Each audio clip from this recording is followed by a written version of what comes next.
This is a Garmin Nuvi 50 automotive GPS device. This thing hit the market in 2011, before GPS became ubiquitous in new cars. Back then, if you wanted a GPS, you had to buy one separately and then attach it to your car, usually to the windshield with a suction cup like this. A little ball and socket right there. Now, these Garmin devices are battery operated and the batteries do wear out. This video is being made in 2024, so that would make the battery in here 13 years old. Now it does still hold a charge. It'll hold some charge for about a month, but I think it's about time to replace it with a new battery, and I have that battery right here. This is the Nuvi 50, and the 50 indicates that it's 5 inches in diameter from corner to corner. And here we have the slightly smaller Nuvi 40, which is 4.3 inches corner to corner. These two really are essentially the same except for the screen size, so instructions for replacing the battery will apply to both. Now, if you are considering buying one of these devices, I strongly suggest you look for the letters LM. LM indicates lifetime maps. If you buy one that doesn't have a license for lifetime maps, you're probably going to pay like $100 to get that license. So if you do happen to stumble across one secondhand, or maybe buy one on eBay, look for those letters LM. You want to make sure you're getting an LM or an LMT model. The T stands for traffic information. Okay, so this is a 50 LM, and this one here is a 40 LM. Now, why would I want to be buying a new battery for a 13-year-old GPS device? Pretty much every automobile built in the last 12 years has GPS already built in. Well, part of the reason is because my car is 14 years old and it does not have GPS. So this is what I still use for GPS. And they're also really cool devices. Now, getting this thing apart is kind of difficult. There's a seam right here, right there. It is snapped together really tightly. So the first thing we need to do is we need to remove this bracket which holds the suction cup. We just pop that off. And we've got 4 screws here. 1, 2, 3, and 4. These screws are T5 Torx screws, T-O-R-X, and it has a socket that looks like a 6-pointed star. I'm going to go ahead and remove those screws now.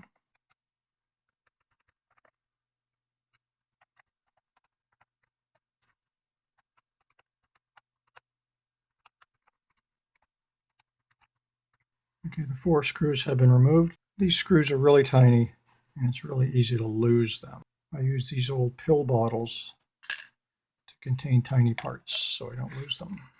And be sure not to forget to remove the memory card. Very easy to do, they're tiny. Now we have to open up this device along this seam right here. And it's very tight. I'm going to use this device here called a spouger, however you want to pronounce it. This one's made of plastic.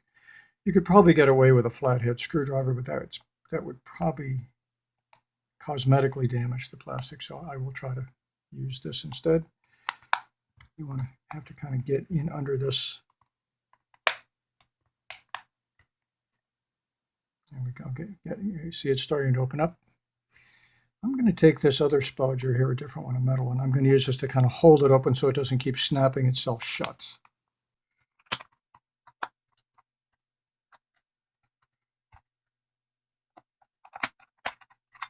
Got 2 sides.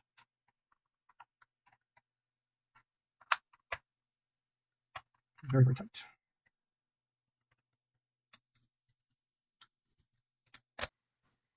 All 4 sides are now loose.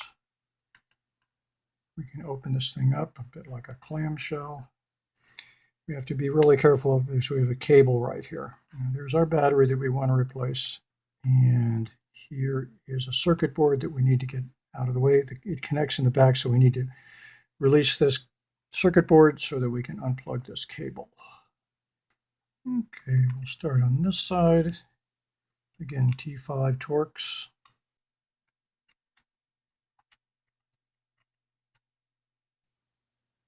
These internal ones are silver and shorter.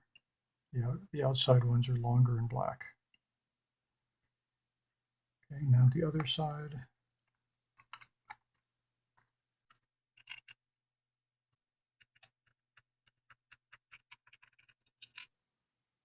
Now the screws have been removed. We should be able to just lift up our circuit board.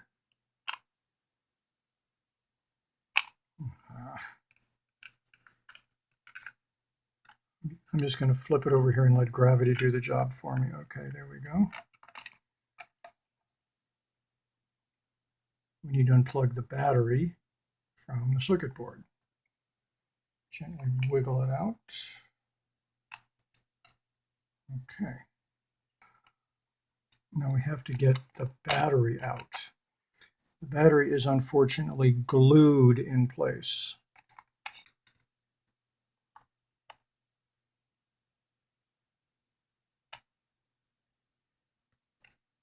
I don't want to pry in it too hard because I could break something.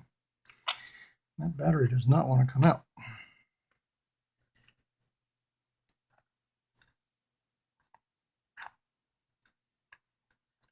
I'm going to use a screwdriver. Maybe I can get it loose this way, hopefully without breaking anything. So our battery does not want to come loose. I wonder if applying a little heat could loosen up that glue a little bit. This device here is a heat gun. This is not a hair dryer. This is way hotter. Got to be gentle. I don't want to melt the plastic, so.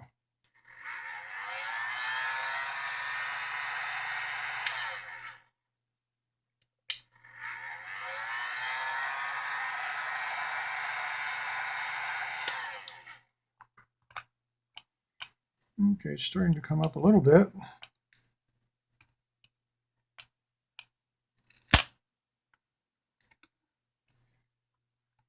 I'm going to apply a little heat under there.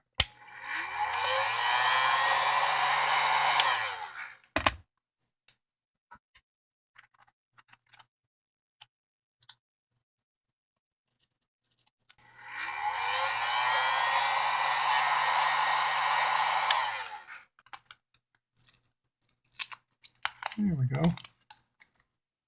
All that glue on there. Okay. Well, that did it. Hopefully I didn't melt anything or damage anything. Okay, old battery out. And we'll compare. Make sure that those connectors are identical. And those connectors appear to be identical. Okay.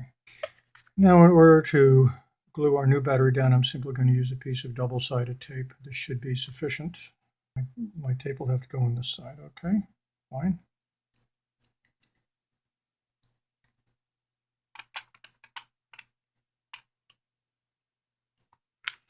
And we need to reconnect our connector.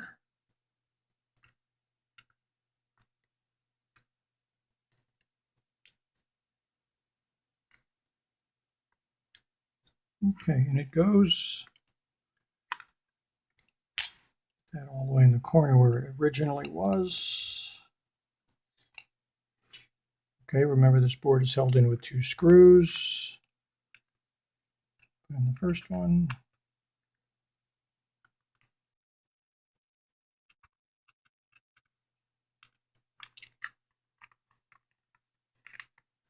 And we can put in the second one.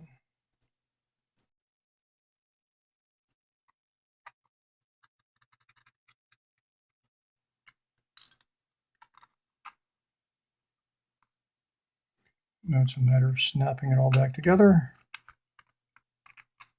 We'll just start anywhere and sort of work our way around.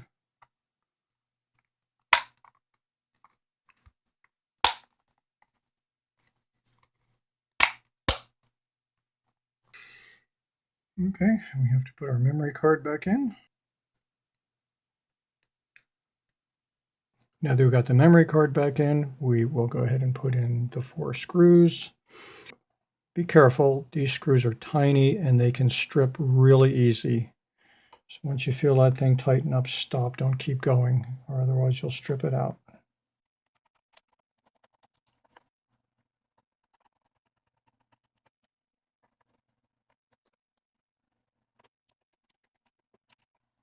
Okay, the 4 screws have been put back in. And we can put our little brace back on it again. And we'll test it out. That looks good. Good. Battery is low, probably because it's been sitting on a shelf someplace for months. I'll go ahead and put a charge on it. Otherwise, everything is working. So we pulled out the old battery and put in the new battery without breaking anything. Hopefully our new battery will work for another 13 years. Okay, thanks for watching.